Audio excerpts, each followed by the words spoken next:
السلام علیکم دوستو، امید کرتے ہیں آپ حضرات خیریت سے ہوں گے۔ آج ہم آپ کو دکھانے والے ہیں شاہ امام پنجاب مولانا عثمان لدھیانوی صاحب کا بیان۔ اس ملک میں جنگ لگی ہوئی ہے، ان پہ جنہوں نے جنگ مسلط کی، اللہ ان کو ہدایت عطا فرمائے، اس ملک کی آزادی کو قائم فرمائے۔ یوکرین کے اوپر رشیا نے حملہ کیا ہے پرسوں، پوری دنیا کے ملک ڈر گئے۔ کیوں؟ کیونکہ رشیا طاقتور ہے۔ سب کو پتہ ہے کہ ایک چھوٹے سے ملک کی آزادی پر حملہ ہے، مظلوم لوگوں کے اوپر بم مارے جا رہے ہیں۔ یہ تو نہیں کہ اگر وہاں ہمارے مذہب کے لوگ نہیں رہتے تو ہم ظالم کو ظالم نہ کہیں گے۔ کئی اسلامی ملکوں کے بادشاہ بھی خاموش تماشائی بنے ہوئے ہیں کہ نہیں، بندہ وہی ہوتا ہے جو لوگوں کی ناراضگیوں کو نہ دیکھے، جو انصاف کی بات کرے۔ اسلام نے کہا ہے ہر مظلوم کی مدد ہونی چاہیے، اور جب مظلوم کی مدد کرنے کے لیے جائیں اس کا مذہب نہ دیکھیں، اس کی قوم نہ دیکھیں۔ آج دنیا آدھی خاموش ہے، تماشائی بنی ہوئی ہے۔ کیوں؟ پنجابی جی کہاوت ہے نا کہ ماڑے دی مر گئی ماں تے کوئی نہیں لیندا نا، مطلب غریب آدمی کی جب ماں مر جاتی تو کوئی نام بھی نہیں لیتا ہے۔ ماڑے دی مر گئی ماں تے کوئی نہیں لیندا نام، تکڑے دا مر گیا کتا تے سارا پنڈ نہیں ستا۔ کہندا غریب آدمی کی ماں مر جاتی ہے تو کوئی نام بھی نہیں لیتا، اگر امیر آدمی کا کتا بھی مر جاتا ہے سارا گاؤں جاگتا رہتا ہے چودھری صاحب کا کتا مر گیا، افسوس کرنے جانا ہے۔ چھوٹا ملک ہے نا، اب چاہے کسی کا ہو تو بڑے بڑے چپ ہیں، اور اگر کوئی مظلوم ہوتا تو پھر بڑے بڑے بولتے، کوئی ان کے حق میں بولتا، کوئی ان کے خلاف بولتا۔ لیکن بندے وہی ہیں، اللہ اور اس کے رسول صلی اللہ علیہ وسلم کی اطاعت کرنے والے وہی ہیں جو کم از کم ایمان کی اس حالت میں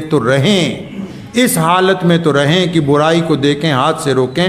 ہاتھ سے نہیں روک سکتے تو کم از کم اپنی زبان کے ساتھ اس کو برا کہیں، تاکہ اللہ اور اس کے رسول کے نزدیک وہ گنہگار نہ ٹھہرائیں۔ دعا کیجئے کہ جس ملک میں جنگ لگی ہوئی ہے، ان پہ جنہوں نے جنگ مسلط کی، اللہ ان کو ہدایت عطا فرمائے، اس ملک کی آزادی کو قائم فرمائے۔ اور جو لوگ وہاں پریشان حال ہیں، ہمارے ملک کے بہت سارے بچے وہاں پھنسے ہوئے ہیں، اللہ ان کو آسانی سے ان کے گھروں تک پہنچا دے۔ صحابہ کرام رضی اللہ تعالیٰ عنہ نے عشق و وفا کی وہ داستان خزینہ حبیب بن زید رضی اللہ تعالیٰ عنہ کے ٹکڑے کیے گئے۔ فرمایا کوئی ایسا پیدا نہیں ہوا جو ہماری زبان سے محمد رسول اللہ صلی اللہ علیہ وسلم کی شان میں ایک لفظ بھی غلط نعوذ باللہ نکلوا لے۔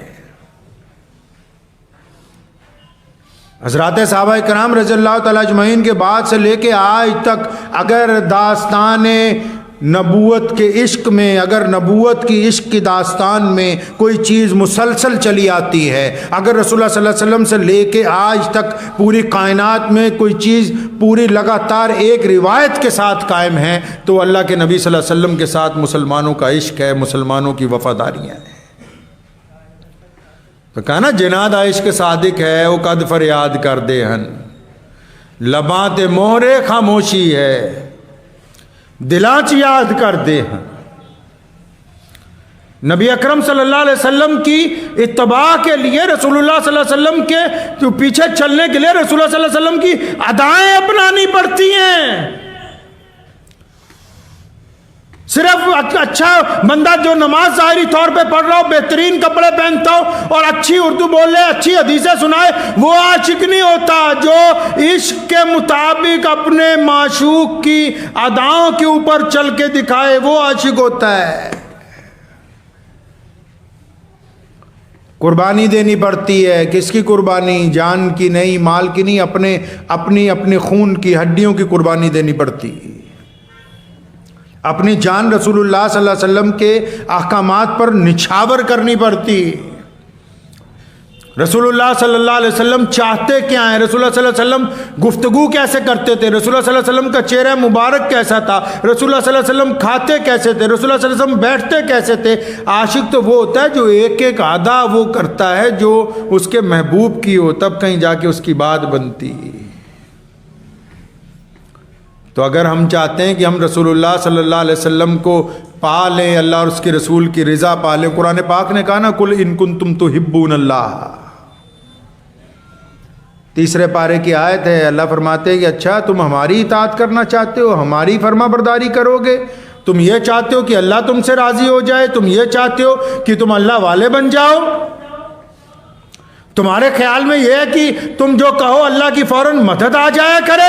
فرمایا اچھا اگر تم ہماری عبادت کرنا چاہتے ہو, ہماری اطاعت کرنا چاہتے ہو, ہماری فرما برداری کرنا چاہتے ہو تو رک جاؤ, پہلے محمد رسول اللہ کی اطاعت کرو, پہلے محمد رسول اللہ کا کہنا مانو, پہلے محمد رسول اللہ کی ادائیں استعمال کرو. اس کے بعد اگر تم محمد رسول اللہ کی اداؤں کو استعمال کرتے ہو تو پھر تم اللہ تبارک و تعالیٰ کی فرما برداری کرتے ہو. اگر محمد رسول اللہ صلی اللہ علیہ وسلم کی اطاعت نہیں, پھر اللہ تبارک و تعالیٰ کی وفاداری نہیں ہو سکتی ہے.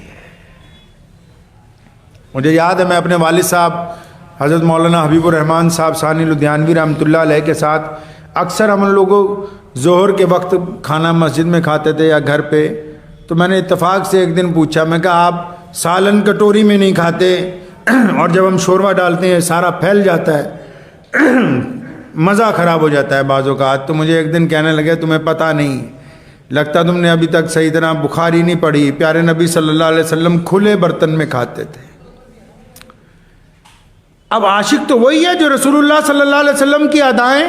ایک دن میں پوچھنے لگا, میں کہا ابو جی بعض اوقات سارے بٹن کھلے رکھتے ہیں. فرمایا ہاں, ایک دو مرتبہ نبی علیہ الصلوۃ والسلام نے نماز کے دوران سارے بٹن کھلے رکھے. ہم چاہتے ہیں کہ کوئی سنت ویسی ادا ہو جائے. کپڑے ہمیشہ پرانے, ہمیشہ قدر. فرمایا ہمارے نبی علیہ الصلوۃ والسلام نے کوئی قیمتی لباس نہیں پہنے ہیں. آنے والوں کی ہمیشہ بات سننی, اگر کوئی تانا دے وہ بھی سن لیں, اگر کوئی ناراضگی کا اظہار کرے تو اس کو راضی کر لے. کیوں؟ کیونکہ یہ محمد رسول اللہ صلی اللہ علیہ وسلم کا شیوا ہے. حضور نبی علیہ السلام نے کہا کہ ہم ان کی باتوں کو اپنے جسم کے اوپر لاگو کریں. یہ کیا بات ہو گئی کہ ہم اپنے جسم پر رسول اللہ صلی اللہ علیہ وسلم کی اداؤں کو لاگو نہیں کرتے. ہم چاہتے ہیں کہ دوسرے لوگ جو ہیں حضور اکرم صلی اللہ علیہ وسلم کی اطاعت کو مانیں. جب تک آپ خود اپنے اوپر رسول اللہ صلی اللہ علیہ وسلم کی اداؤں کو لازم نہیں کریں گے, اللہ راضی ہونے والا. اور آپ کن کو راضی کرنے کے لیے لگے ہیں؟ ہم کن کو راضی کرنے کے لیے لگے ہیں؟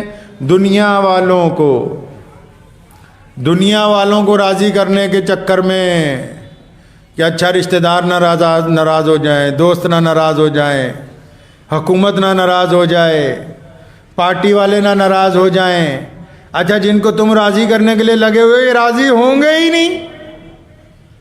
اللہ فرماتے ہیں جن میں تم عزت تلاش کرتے ہو ان کے پاس تو عزت ہے ہی نہیں. فرمایا جہاں تم جا کے ڈھونڈتے ہو کہ وہاں عزت ملے گی بازار میں, وہاں حکمرانوں کے دربار میں عزت ملے گی, فرمایا یہاں عزت ہے نہیں, عزت تو ہم بانٹتے ہیں. فرمایا عزت دینی ہم نے, عزت کے مالک اللہ تبارک و تعالیٰ ہے.